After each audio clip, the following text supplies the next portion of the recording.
Só um minuto. Olá, estamos já iniciando a nossa live aqui, junto com o deputado federal, Coronel Tadeu, para falarmos um pouco sobre o projeto de lei complementar 173 de 2020, que trata dos efeitos da pandemia, investimentos, etc. Nós agradecemos a todos que estão entrando e que depois irão assistir essa live, que ficará no Facebook e também no nosso canal no YouTube. Agradecemos ao deputado Coronel Tadeu por se disponibilizar em vir aqui conversar com a gente sobre esse assunto aí tão importante para todas as forças de segurança, nós aqui das guardas municipais de todo o Brasil, que estamos aí acompanhando, né, os acontecimentos e trabalhando no dia a dia. Então, Coronel, boa noite. Eu gostaria que o senhor pudesse aí fazer uma apresentação. O pessoal já conhece, né? Mas às vezes tem muita gente que está por aí que ainda é novo. E a gente começar a conversar e responder o pessoal aí sobre essa lei complementar 173. Sem dúvida. Primeiro, boa noite, Braga. Muito obrigado pelo convite. Uma saudação especial a todos os guardas municipais do Brasil, a todos vocês. É um prazer estar conversando. É praticamente o nosso primeiro contato, né, de forma virtual, de forma remota, mas extremamente importante para que as pessoas conheçam realmente. E nós estamos aqui justamente para falar desse projeto de lei 173, que ele faz um corte, ele traz algumas restrições aí para todo o pessoal da área da segurança. E é sobre isso que nós vamos falar, né? É sobre esse assunto mesmo, explicar para vocês como é que foi, como é que nós chegamos nessa lei, nesse projeto, nessa lei, né, 173, que foi publicada no dia 28 de maio, aliás, ontem, né? Hoje é dia 29, foi publicada. Isso. Agora, a gente já, assim, várias análises, né, que foram feitas, mas basicamente o que mais nos afeta ali é a questão que essa lei complementar, ela praticamente veda todas as despesas, nós podemos falar das forças de segurança, especialmente aqui das guardas municipais, né? Promoções, quinquênio, anuênio, todas as contratações, que é uma questão muito importante, porque eu sempre falo que a gente está vivendo a pandemia, né, a crise do coronavírus, paralelo está tendo a crise da economia, e eu creio, já falei algumas vezes, que muito breve virá a demanda da crise da segurança pública, que será demandada em muito, porque é proporcional. Quando a economia começa o seu decréscimo, a segurança pública começa a ser demandada com maior intensidade. E não poderemos ter novas contratações. Então, eu queria que o senhor explicasse para o pessoal como foi o trâmite dessa lei, o que aconteceu no Senado, como ela está, e qual que seria agora os próximos passos, né? O que a gente pode fazer para tentar reverter. A gente já tem informações que muita gente vai judicializar, né, esses direitos aí que estão sendo perdidos nesse momento. Sem dúvida. Então, vamos lá. Então, para a gente começar a nossa história, nós vamos falar de uma pessoa chamada Mansueto Almeida. O Mansueto é o secretário do Tesouro Nacional, é um funcionário do Ministério da Economia e, portanto, da equipe do ministro Paulo Guedes. O Mansueto Almeida, em 2019, ele fez um projeto de recuperação fiscal dos estados. Para que todos vocês saibam, todos os estados, sem exceção, né, os 26 estados, não posso falar do Distrito Federal, porque o Distrito Federal ele é bancado pelo governo federal. Mas os 26 estados possuem débitos com o governo federal, ou seja, tem lá algum dinheirinho que em algum momento eles pegaram, algum dinheiro para poder fazer obra, isso, aquilo, e estão devendo para o governo federal. Então, esse empréstimo, ele tem juros, correção monetária, igual a todos. E o Mansueto Almeida, ele simplesmente fez um projeto para ajudar os estados. Só falou, olha, tem estado que não está conseguindo pagar, tem estado que está em dificuldade financeira, tem estado que decretou calamidade financeira, como é o caso do Rio de Janeiro, Minas Gerais, Rio Grande do Sul, Goiás, né? Esses estados estão realmente no vermelhíssimo com o cheque especial. E esse Mansueto Almeida, ele fez, então, um projeto mandou para a Câmara dos Deputados, que entrou lá e era o PL 149. Muito bem. Esse projeto tramitava no seu rito normal dentro da Câmara dos Deputados, e aí veio a pandemia, veio o coronavírus, nos atingiu, e aí pegaram então esse projeto e falaram assim, olha, agora esse projeto não pode ser mais de recuperação fiscal, ele tem que ser de ajuda financeira emergencial. Ajuda financeira emergencial. Os estados e os municípios precisam de dinheiro do governo federal, por um motivo muito justo. Todos os estados e todos os municípios vão perder a arrecadação. A atividade econômica reduziu e, em alguns lugares, parou, absolutamente parou, e, portanto, isso há uma perda de arrecadação. Todo mundo sabe que governos, né, federal, estadual e municipal vivem de arrecadação dos nossos impostos, daquilo que você compra, daquilo que você faz com o seu dinheiro, fazendo a economia girar. Né? E para vocês terem uma ideia, no Brasil hoje nós temos 100 milhões de consumidores, em torno de 100 a 120 milhões. Só que com essa pandemia, muita gente ficou sem dinheiro no bolso. Muita gente não consegue exercer uma atividade econômica. Nós temos aquelas pessoas que perderam o seu posto de trabalho, foram demitidas, foram afastadas, estão sem remuneração nenhuma, e temos aquela que nem contrato de trabalho tinham, que é a economia informal, os ambulantes, os vendedores de rua e assim por diante. Mas são consumidores, arrecadam, têm lá o seu produto, fazem a sua venda e o lucro disso vira leite, vira pão, vira arroz, vira feijão e assim por diante. Né? Então nós estamos falando de consumidores. E isso realmente caiu, e com isso vem a perda de arrecadação dos estados e dos municípios. Então, o projeto que era de recuperação fiscal virou de ajuda financeira emergencial. Deu o que fazer, né, nesse projeto aí. O que o governo queria é que esse projeto tivesse uma contrapartida de estados e municípios. O que é essa contrapartida? Foi, poxa vida, eu vou te dar dinheiro, e o que é que você vai me dar de volta? Nada. Eu preciso de alguma coisa, eu preciso, no mínimo, que você seja responsável com as suas finanças. Aí que começou a história, realmente, de fazer com que o Estado gastasse menos. Então, olha, eu te dou dinheiro, você vai receber o dinheiro aí na sua conta. Mas, em compensação, você tem que me provar que você está fazendo, além de estar fazendo um bom uso do dinheiro, você está fazendo de tudo para reduzir as suas despesas. De tudo que for possível, contingenciamento e assim por diante.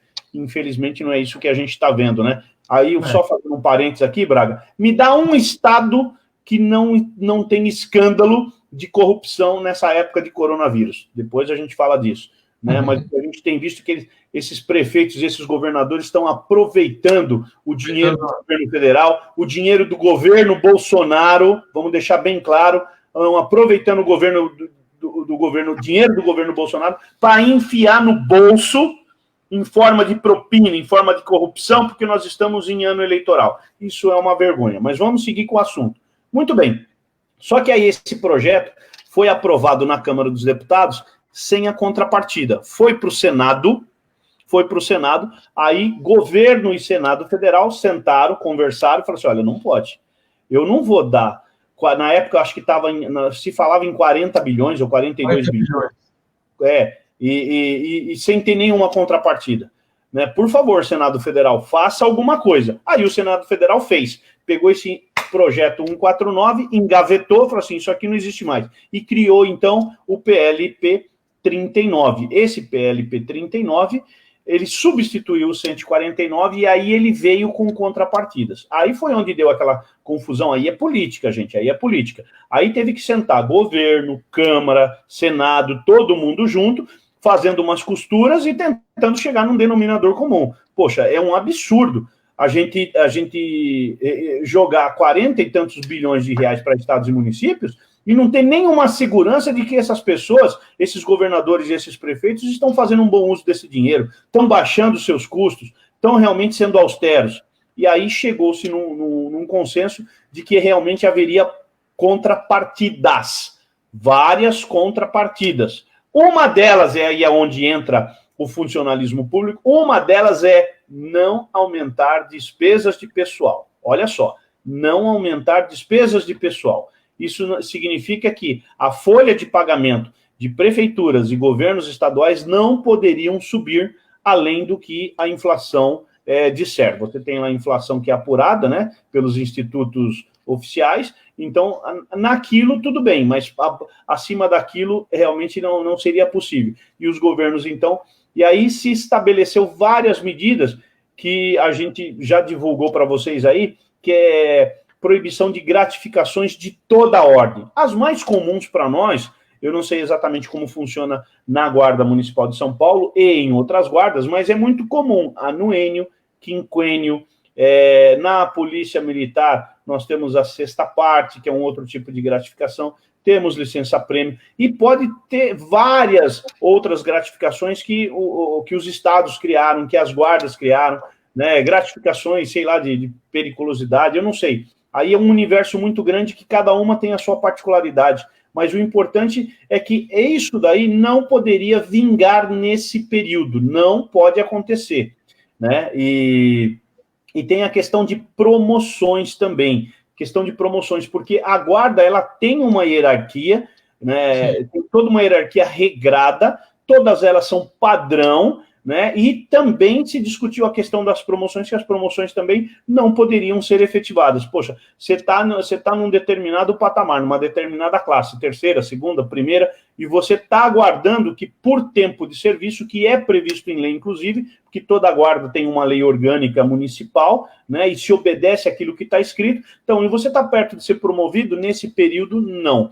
Então, isso daí, para nós, Braga, para nós é um desestímulo completo para a carreira, é um desestímulo completo. Por quê? Porque nós estamos combatendo de frente a pandemia, nós estamos de frente com o problema, né? E aí você, aguardando a sua promoção, aguardando aquela, sei lá, aquela contribuição, aquele quinquênio, né, fazendo conta com aquilo, e de repente vem uma lei e lhe tira isso. Poxa, tem uma coisa aqui que a gente precisa deixar bem claro. Nós não somos qualquer um na fila do pão. Nós não somos qualquer pessoa na fila do pastel. Nós somos profissionais de segurança. Profissionais que estão aí 24 horas por dia, agora não mais combatendo só o crime. Nós estamos também em contato e com um risco muito alto de contaminação por esse Covid-19, e até o Braga estava me atualizando os números, aí mais de 30 guardas municipais já morreram e mais de 500 estão infectados. Então, é uma prova mais do que cabal de que nós estamos de frente para o crime mesmo, de frente para a crise sanitária, e precisávamos realmente de não é nem um estímulo, é um reconhecimento de que nós estamos nas ruas, né, ajudando as pessoas de todas as formas. Em particular, para todo o Brasil aqui, eu preciso fazer um elogio para a Guarda Municipal de São Paulo. Por quê? Porque aqui em São Paulo, é claro que em alguns outros estados a gente sabe que tem a mesma coisa, mas às vezes não é divulgado. Mas aqui em São Paulo nós temos, no centro da cidade, uma coisa horrível chamada Cracolândia. Cracolândia. Eu gostaria muito que vocês visitassem o Google, dessem um Google no seu computador e escrevessem imagens da Cracolândia. E vão buscar todas as imagens possíveis e imagináveis. E lembre-se que lá na Cracolândia tem policial militar e tem guarda municipal ali, no centro da cidade, em contato direto com essas pessoas, correndo risco de vida e correndo risco de contaminação num lugar altamente insalubre.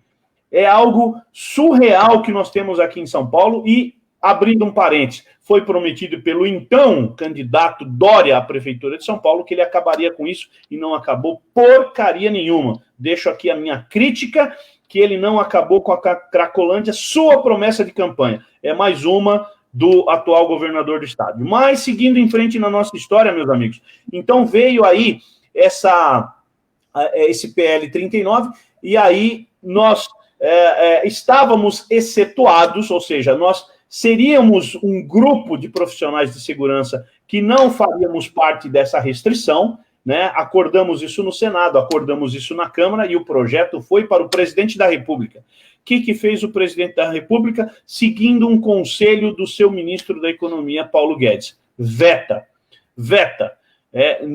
Os estados precisam ser austeros. Todos os funcionários públicos precisam dar a sua contribuição. Muito bem, eu também acho. Concordo com o ministro Paulo Guedes. Todos precisam dar a contribuição. Então, vá ele, então, na rua, combater a pandemia, combater o crime, como nós estamos fazendo.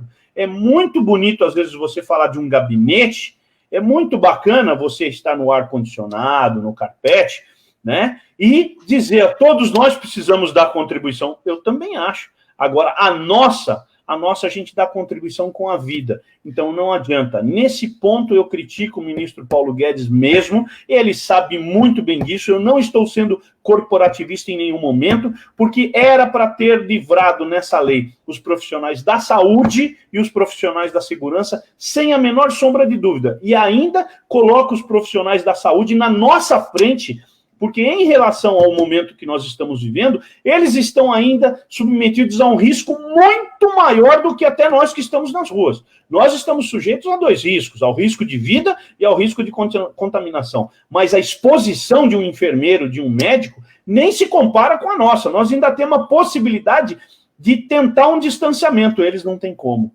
Eles estão ali dentro dos CTIs, dentro das UTIs, dentro das enfermarias, dentro dos leitos de hospital, convivendo com o vírus 24 horas por dia e tentando, né, não ser contaminados, né? E aí o presidente vetou. Então ele simplesmente colocou todos nós num mesmo balaio. Olha, vocês não vão ter promoção, quinquênio, anuênio, eugênio, como disse o próprio Paulo Guedes. Tá bom.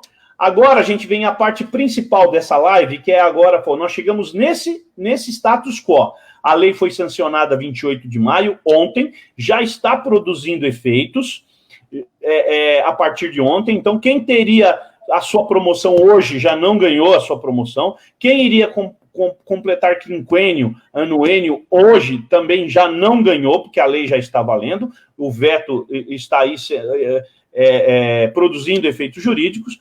E agora, então, nós vamos passar para exatamente o que é que nós vamos fazer. Por que vocês têm representante na Câmara dos Deputados e representantes no Senado? Para lhe defender. E agora vem exatamente os próximos passos que nós já estamos tomando em relação a esse veto. Existe uma bancada de militares, existe uma bancada de policiais dentro da Câmara. Infelizmente, nós não temos ainda nenhum guarda municipal eleito, né? Mas precisamos providenciar isso, né, seu Braga? Precisamos providenciar, né? Que a guarda seja representada, né? Tudo bem que eu faço isso de coração, eu como policial militar, faço isso de coração mesmo para todas as guardas municipais, porque sei que vocês não têm representantes lá. Vou mencionar aqui o deputado Lincoln Portela, que já é um antigo amigo das guardas municipais. Vou mencionar aqui o senador Major Olímpio, né, que também é um representante das guardas municipais no Senado Federal, e é muito importante nós termos o Major Olímpio dentro do cenário do Senado Federal, que é lá o voto dele é muito mais pesado do que o meu. Eu divido com 513, ele divide com 81, então tem muito mais peso a palavra dele, é muito importante isso. E nós precisamos recuperar isso de todas as formas. Então, agora está sendo feito um trabalho político, realmente, que é aquele trabalho de bastidores, né? Nessa segunda fase aí, eu queria fazer alguns comentários, antes da gente passar para essa segunda fase, que é a questão do que vai ser feito. Primeiro, que o senhor falou, a questão da representação das guardas, a gente sempre falou que é de extrema importância para se juntar aí as outras bancadas, né? Mas aqui eu queria fazer algumas considerações aqui. Vamos lá. Tanto os guardas municipais como as forças de segurança em geral, ela tem uma característica que, enquanto todos, e isso daí eu gostaria de falar para o Paulo Guedes diretamente. Enquanto todos fogem do bandido, do crime, do tiro e agora do Covid-19, as forças de segurança elas vão de frente com eles. Elas vão para ajudar. E com o risco da própria vida. Que nós vemos aí vários guardas mortos aí por todo o Brasil. Verdade. Na Cracolândia, como você falou, um exemplo claro, e até um absurdo aí outro dia do prefeito Bruno Covas, falar que o guarda não era poder de polícia. Daí eu lembrei ele que se ele esqueceu que a guarda está na Cracolândia, se ele esqueceu que a guarda trabalhou na operação dos caminhoneiros, e etc, etc. Eu acho que ele esqueceu, não sei, algum lapso de memória ele deve ter tido e se esqueceu. A gente lembrou ele. Daí, os guardas aí estão fazendo um trabalho nacionalmente aí do Covid-19, combatendo, se expondo, etc. Daí vem o ministro, fala para dar contribuição. A contribuição das forças de segurança, em especial aqui eu falo pelas guardas municipais, eles estão dando diferente de todos, que é com a vida, com a própria vida, com o seu próprio sangue, e não uma contribuição financeira. Então, a gente acha muito injusto isso que ele falou lá dos funcionários, etc. Eu, particularmente, e isso eu posso falar sinceramente para o senhor, antes de ser deputado, o senhor é um policial, que ele deveria, então, ter proposto, vamos cortar aí dos deputados, dos ministros, corta dele também. Agora, cortou em quem está na linha de frente, quem está trabalhando, expondo sua vida. Então, isso aí não foi um desestímulo. As guardas já ficaram por ordem dele também, fora da Previdência. A gente está lá na PEC paralela, por uma emenda também do senador Major Olímpio. Exato. Que foi aprovada no Senado e está na Câmara, mas que parou nesse momento. E daí veio isso daí também com uma outra bomba para a Guarda. A Guarda Civil Metropolitana de São Paulo, na verdade, as promoções dela, ela tem os mesmos postos e graduações, mais ou menos igual da Polícia Militar. Então, está todo mundo travado. Por 1 ano e meio, ninguém vai para lugar nenhum, vai ficar aonde está, por conta disso daí. Quinquênio também, todas as guardas têm, a maioria tem anuênio, quer dizer, todas as gratificações e mais aquela questão que eu falei inicialmente das contratações. As contratações. E os prefeitos também, governadores, deveriam também, aí é que a gente fala, aí que o Paulo Guedes destoa de tudo. Em vez de cortar da segurança, fala, governador, corta 30% dos seus cargos em comissão. Prefeito, corta 30% dos cargos em comissão. O senhor veja, nós lá na Guarda Civil, nós só temos os cargos de carreira e temos os cargos de comandante-geral, subcomandante, que são dentre os de carreira, parecido com o da Polícia Militar. Mas já na Secretaria de Segurança, tem lá mais de 300 cargos em comissão, que poderiam ter sido cortados. Isso eu estou falando como exemplo, mas devia ser linha geral. E quem vai sofrer agora com isso daí? É o nosso guarda, que está lá na rua, que está na Cracolândia, que está nas outras cidades. Até tem um apelo aqui que o pessoal pediu para o senhor fazer uma intervenção, já pedi também para o deputado Nico Portela, o senhor falar com o deputado lá, o Boca Aberta, Boca de Latrina, que ele está faltando com o decoro, ele não está representando a Câmara dos Deputados, ele está chamando guarda de bosta, passa a mão na bunda, inteira, quer dizer, uma coisa completamente tosca, fora de base, em desacordo com um parlamentar federal. Isso está chateando muito todos os guardas. Então, uma outra questão, a inflação, que pela esse PLP, se eu me corrija se eu estiver errado, pode ter reajuste, na Guarda Civil, e a maioria das guardas não tem nem a inflação de reajuste. Em São Paulo, por exemplo, os reajustes vêm de 0,01, uma lei da Marta Suplicy, que os funcionários não têm reajuste há anos já.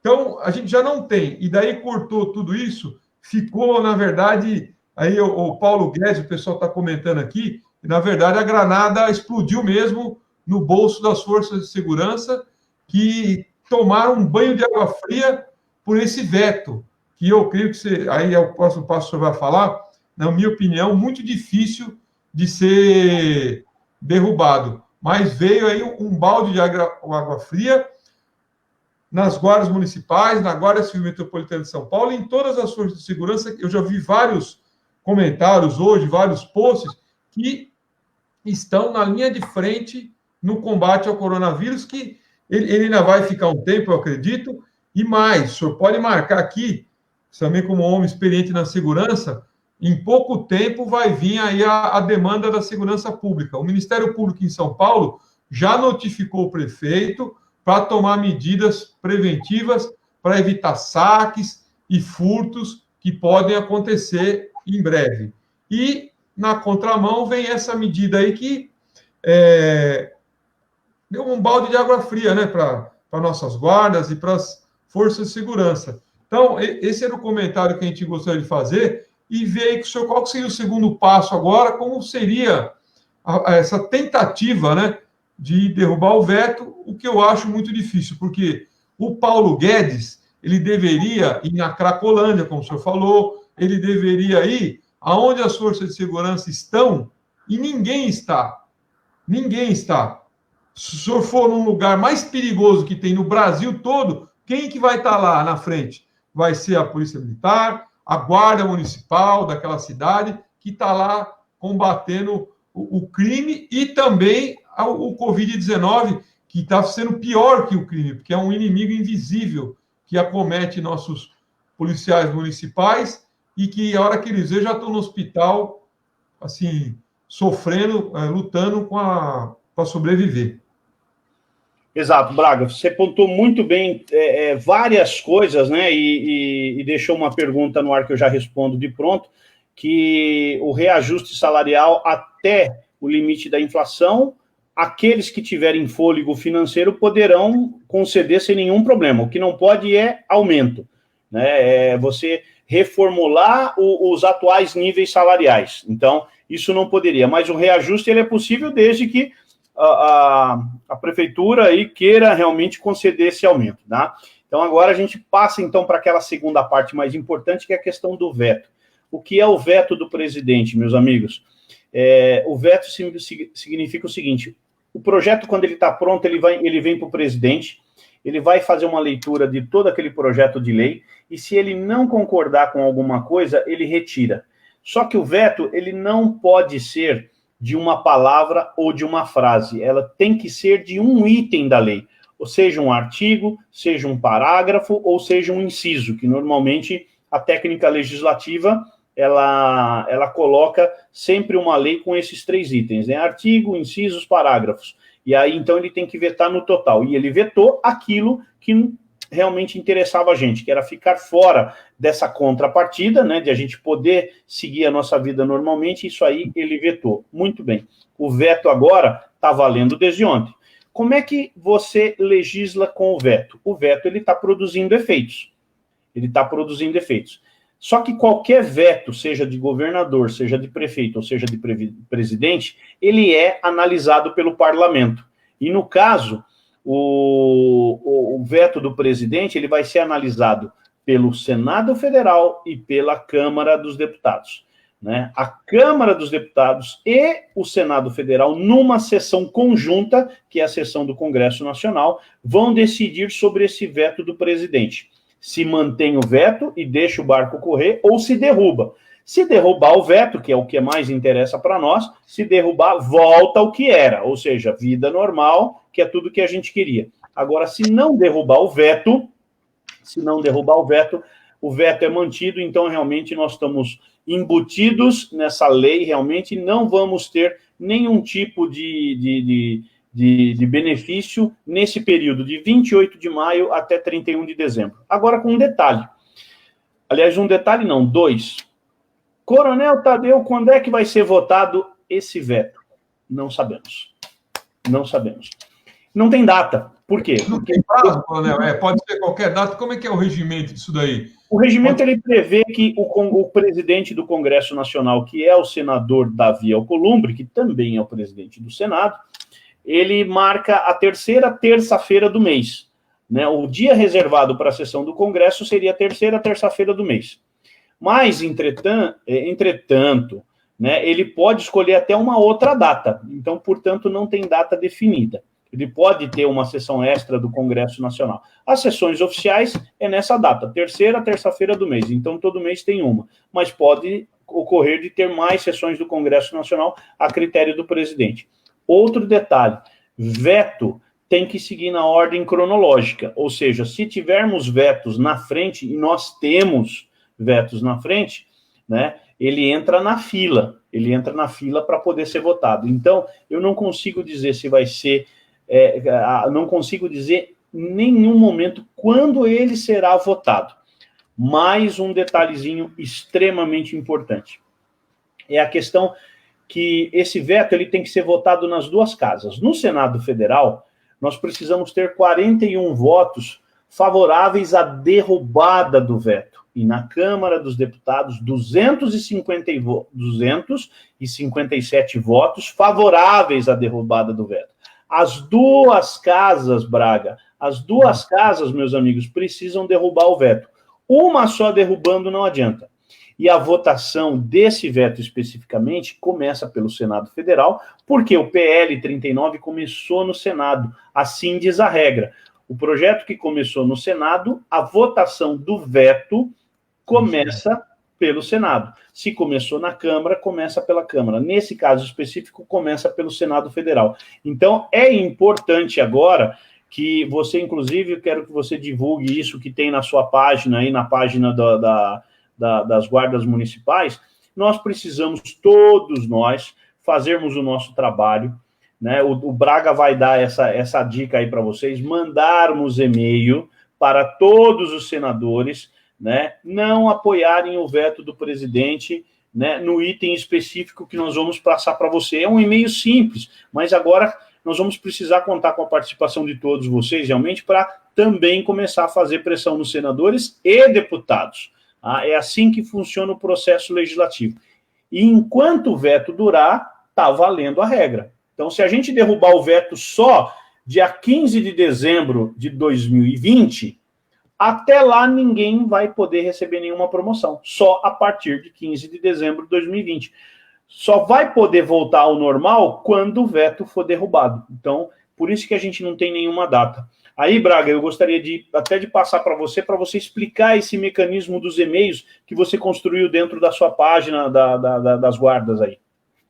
Então, aí é o seguinte, nós temos dentro do site, eu até coloquei ele aqui, é o www.guardasmunicipais.brasil, e lá, por exemplo, essa live que nós estamos fazendo aqui agora, ela é espelhada lá também pelo Facebook e pelo YouTube.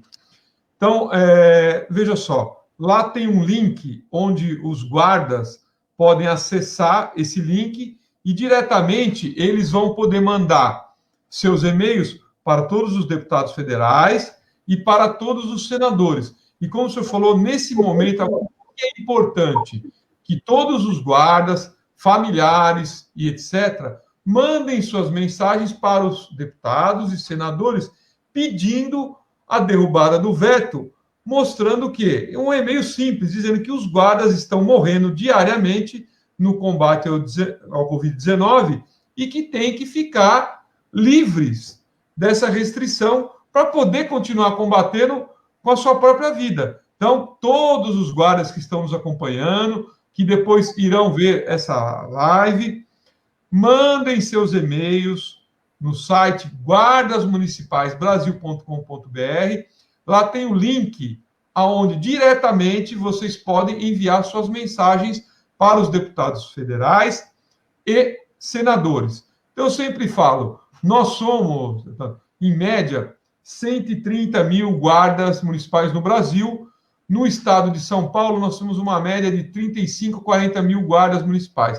Se cada um mandasse um e-mail, nós teríamos 120 mil mensagens na caixa dos deputados e senadores. Então, a gente tem que fazer um esforço muito grande para que todo mundo mande suas mensagens, para que possamos tentar derrubar esse veto. Eu tenho certeza também que as outras forças de segurança também vão fazer seu esforço nisso. E o que eu falo aqui como ex-comandante-geral da GCM de São Paulo, como presidente do Conselho, é que se o Paulo Guedes tiver alguma dúvida do trabalho, ele está lá livre para visitar a Cracolândia, visitar diversos lugares no Brasil todo, onde as guardas municipais estão atuando com sua própria vida, já estão dando sua contribuição. E que essa questão do quinquênio, etc., que os prefeitos tirem de outros lugares essa austeridade, tirem de cargo em comissão, tirem de outros lugares. Por exemplo, na cidade de São Paulo, que é a que eu conheço melhor, o prefeito pode cortar tranquilamente 50% dos cargos em comissão que tem na secretaria, que dá tranquilo para cobrir o que vai ser gasto aí com promoções e etc. porque vai prejudicar muito os guardas da cidade de São Paulo, vai prejudicar muito os guardas municipais do Brasil inteiro. Então, tem que pegar e trabalhar nesse sentido, porque os guardas vão sofrer. E o que tem que ser analisado, agora, o senhor deve concordar comigo, que não é só agora que vai ficar, porque esse coronavírus, eu calculo que com altos e baixos, ele deve ainda ficar exatamente aí, mano, exatamente aí, esse link aí. Corra, envie sua mensagem para senadores e deputados. Aqui é exatamente esse link que tem no site, a pessoa clica aí nele e pode mandar sua mensagem diretamente a deputados e senadores.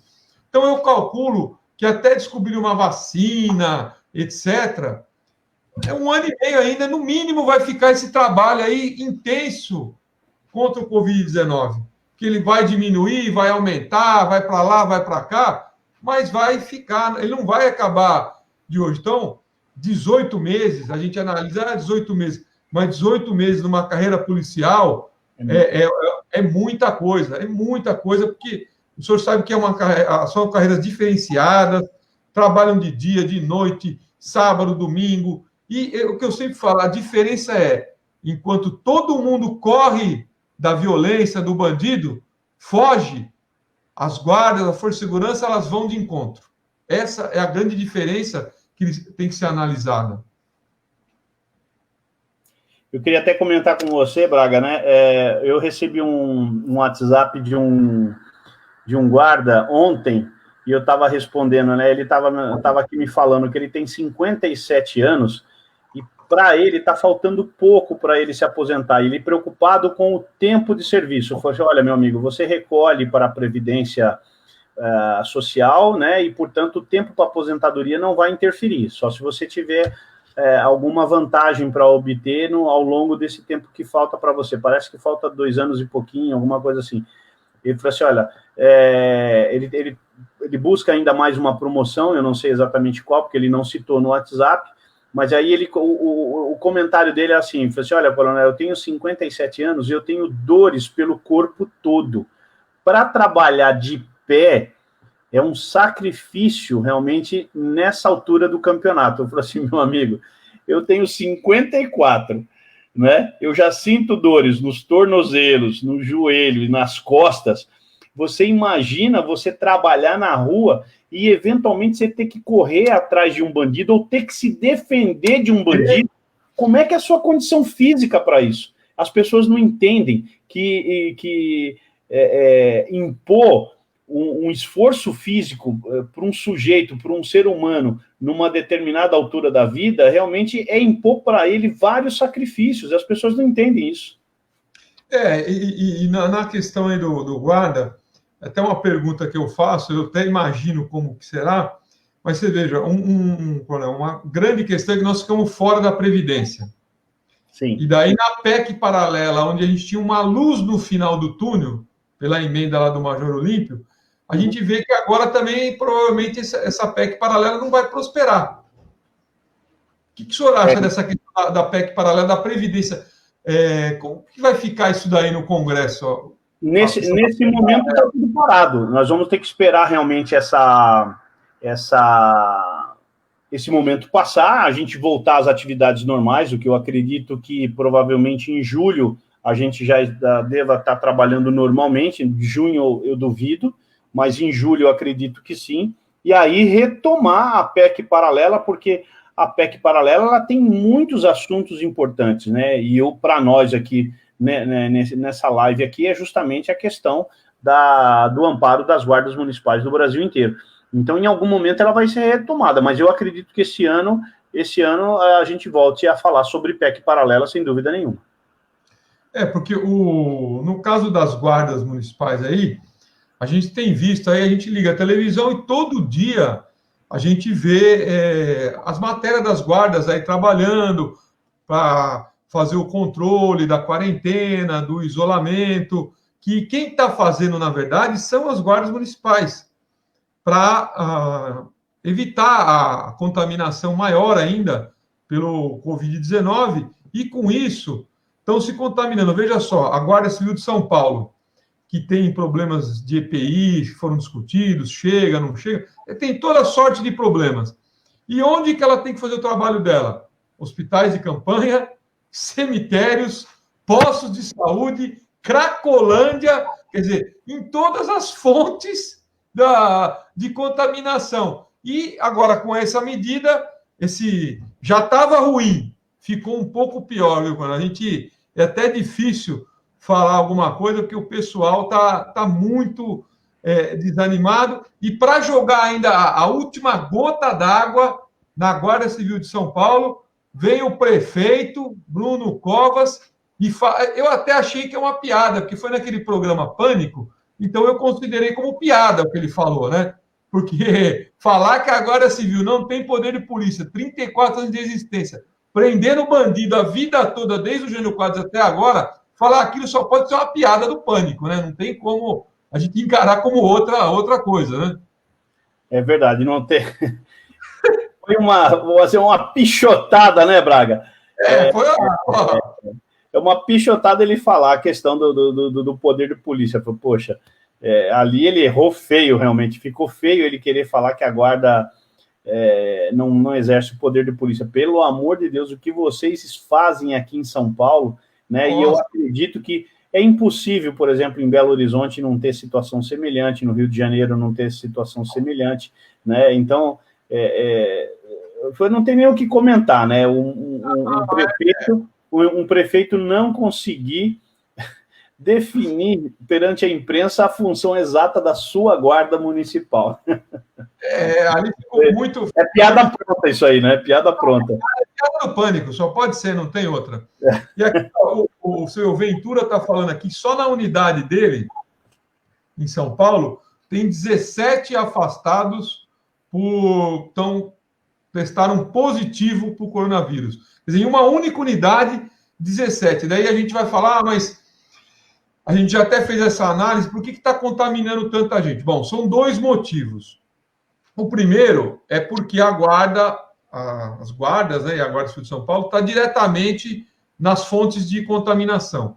E segundo, porque muitas vezes está faltando condições adequadas, está faltando várias coisas que deveriam ter, e não estão. Então, isso está gerando uma contaminação muito grande, um número muito grande até de pessoas que têm morrido aqui, né? Vamos ver aqui as outras perguntas aqui.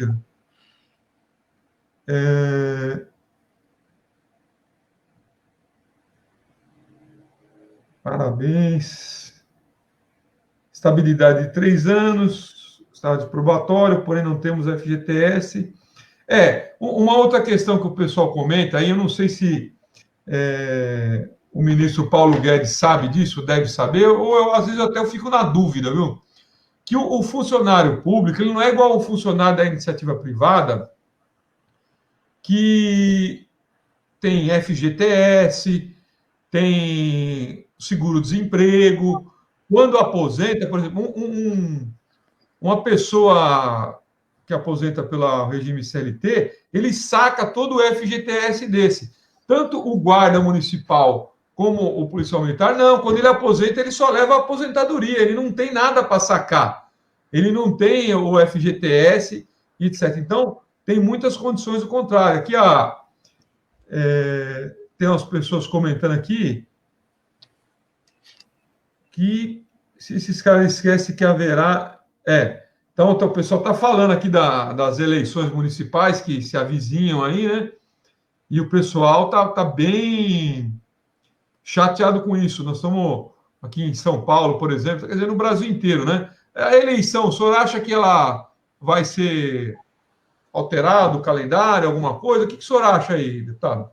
Olha, só respondendo o comentário anterior que você falou, a respeito dos direitos trabalhistas, né? A Constituição Federal, ela traz, se eu não me engano, são 39 direitos trabalhistas, né? E provavelmente, né, as guardas municipais recebam somente os básicos, que são 6: férias, licença paternidade, licença maternidade, 13º salário e mais 2 aqui que eu não lembro.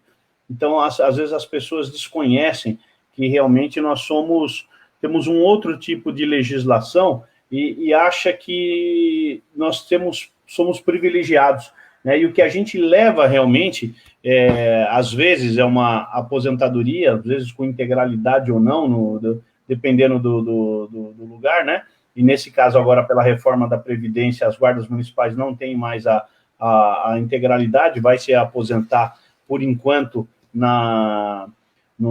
como qualquer outro trabalhador, né? Vai se aposenta com o teto máximo do INSS. Então, é importante frisar que as categorias de segurança correm risco de vida demais, né? E são tratadas realmente de uma forma bem diferenciada em relação a outros trabalhadores. Por isso que a gente tanto luta por isso, tanto briga por isso mesmo. E falando das eleições, né, é claro que como esse período de pandemia está se estendendo, está começando a se estender, já se fala realmente dentro da Câmara e do Senado de se adiar a eleição e já se falam em datas, 15 de novembro ou 6 de dezembro. E eu já vou ser mais, não sei se pessimista ou otimista, mas eu já vou ser mais enfático. Para mim, as eleições vão ocorrer no mês de dezembro mesmo, nessa data que está sendo proposta, dia 6 de dezembro, e 3 semanas depois, provavelmente o segundo turno, onde precisar ocorrer.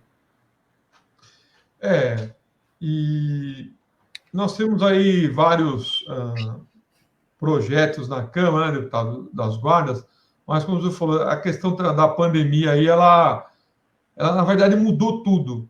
Agora, os principais hoje, para os guardas municipais, será mesmo a questão da aposentadoria.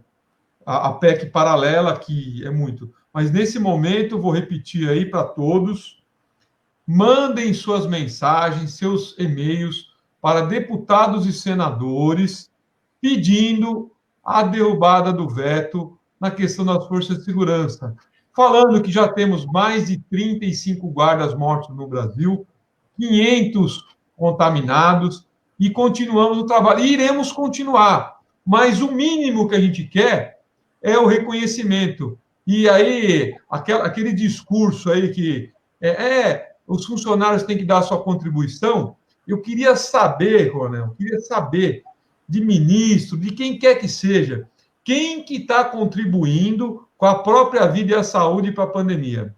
Se não são os funcionários da área de saúde e as forças de segurança. Quem está contribuindo com a vida e com a saúde nesse momento? Hoje só os funcionários de segurança e da saúde, porque todos os outros foram obrigados a fazer o isolamento social ou o distanciamento, então aí tem toda a oportunidade de se afastar e de ficar longe do vírus. Agora, nós não. Quem está nativa aí, quem está nativa na linha de frente, esse não tem opção, Braga. Infelizmente, não tem opção. Esse está indo de frente. Esse tem que bater no peito e falar assim, ó, Deus me proteja que esse vírus não me pegue. Porque a missão dele é estar no front, né, de batalha, então não tem como você... eu vou pegar todos os guardas agora e vou dizer, ó, cada um fica na sua casa agora, vamos trabalhar todo mundo de casa? Como é que pode? Aí, ó, tem uma pessoa falando aqui, eu vou até fazer uma analogia aqui, que a questão da granada, como o Paulo Guedes falou, explodiu, né? Mas ele tem que lembrar, ele esqueceu de um detalhe, viu, Fernando? Que quando uma granada explode numa pessoa, ela dá efeitos colaterais em quem está em volta, né?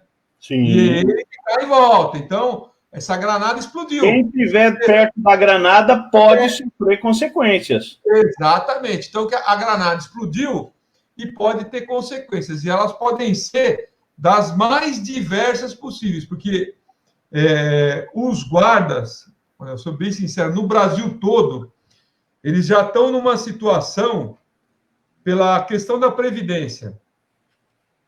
E essa agora, que eles já estão a ponto de falar, olha, então já que a gente não é nada, não pode fazer nada, então não vamos fazer, mas vamos ser o funcionário comum e vamos ver quem vai fazer a nossa função. Daí eu acho que a granada vai explodir e não vai ter como segurar, viu? Vai ser muito complicado, viu?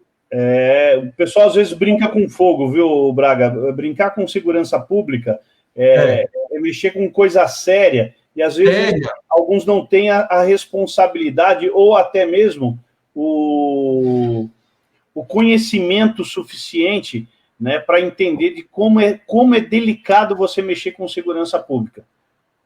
Porque é aquilo lá, a segurança pública é aquela... se o senhor ligar hoje no Brasil inteiro, quem vai estar a postos para atender 24 horas a essa hora da noite é a segurança pública e agora a saúde.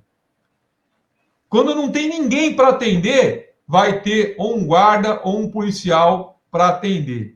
Então, essas questões aí são muito complexas, muito delicadas, tem que tomar muito cuidado. As guardas, eu sei porque eu converso com guardas do Brasil inteiro diariamente, já estão acima do limite de tolerância. Se fosse num reloginho, já passou aquele limite vermelho.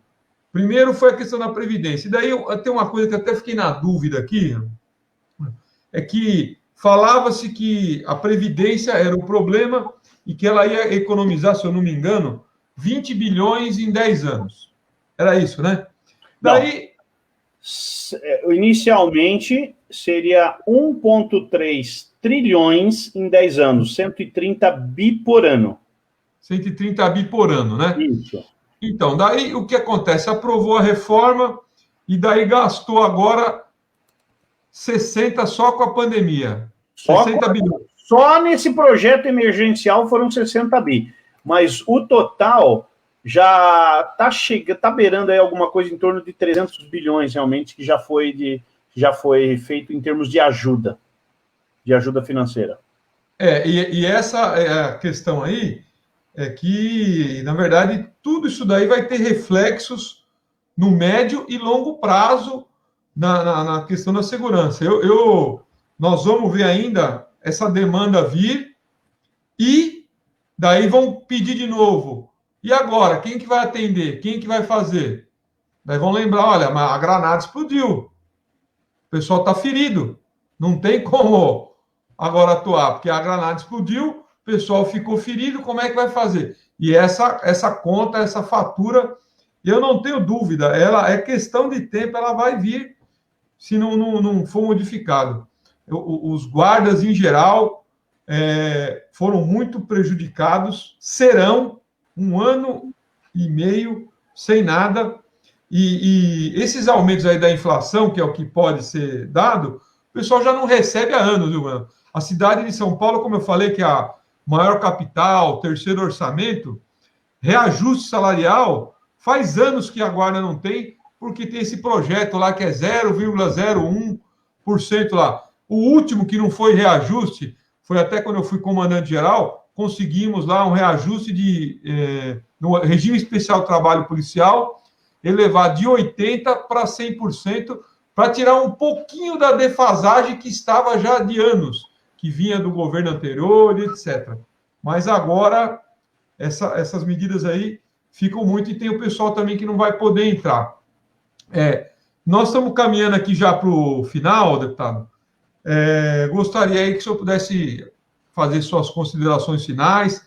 Nós somos muito gratos pela oportunidade desses esclarecimentos, dessa conversa, e a gente está na batalha aí no dia a dia, está na luta, e vamos em frente. Perfeito. Olha, primeiro tem que agradecer essa oportunidade, Braga, de a gente conversar com os nossos irmãos, é muito bom. Segundo, contem comigo nessa batalha para derrubar o veto, porque realmente eu vou agitar, não tenho a menor dúvida que é minha função fazer isso, né? A gente só não pode garantir o resultado, porque a gente sabe como o processo político é complicado. Mas, inclusive, eu acabei de receber um modelo de um texto aqui por um guarda municipal pelo WhatsApp, achei muito interessante. Ele está um pouco longo, pode ser mais curto, não há problema nenhum, mas gostei da iniciativa desse guarda em me enviar o texto aqui, está valendo aqui agora, dá o parabéns aí, porque eu fui o primeiro que se manifestou aqui. Achei se o senhor quiser até colocar aí, não sei se tiver como disponibilizar, que o senhor pode colocar aí na live aí. Não consigo, eu não consigo, não sei nem fazer isso, eu sou meio, estou aprendendo a mexer com outras coisas, né? Mas eu te mando pelo WhatsApp, você constrói aí um texto mais curto, mais enxuto, vou te mandar agora, E aí você distribui para a galera, que o texto ele só está um pouco longo, pode ser algo mais curto, mas é muito importante realmente essa participação. Poxa, e desejar um bom final de semana para os nossos guardas, para que Deus os proteja nessa missão, que vocês realmente tenham a proteção divina realmente para se proteger do vírus, porque realmente é muito difícil, não dá para você dizer, ó, não faça isso, não faça aquilo, não tem como. Na nossa missão, qualquer outra função você pode se afastar e ficar longe do problema. Na nossa função não dá. Infelizmente, a gente tem que pegar nas pessoas, tem que realmente atender as pessoas, tem que ajudar as pessoas, que é a função que Deus nos deu nessa vida. Então, eu só peço realmente proteção a todos vocês, agradecendo essa live mesmo, viu, Braga? Obrigado, Ronel, pela participação, por estar sempre aí disponível para nos ouvir, nos ajudar, estar com a gente aí. A gente sabe que não é fácil. Temos também, isso aí que o senhor mesmo falou, a questão não temos nenhum guarda em Brasília. Quem sabe um futuro próximo teremos, mas agradecemos imensamente aí essa oportunidade, essa live, todos que participaram aqui e que vão ainda ver que ela vai ser compartilhada. Deixando aí uma boa noite, um bom final de semana, um abraço para o senhor aí, um abraço a todos, que Deus possa estar conosco, nos protegendo e abençoando de tudo. Amém. E de todos.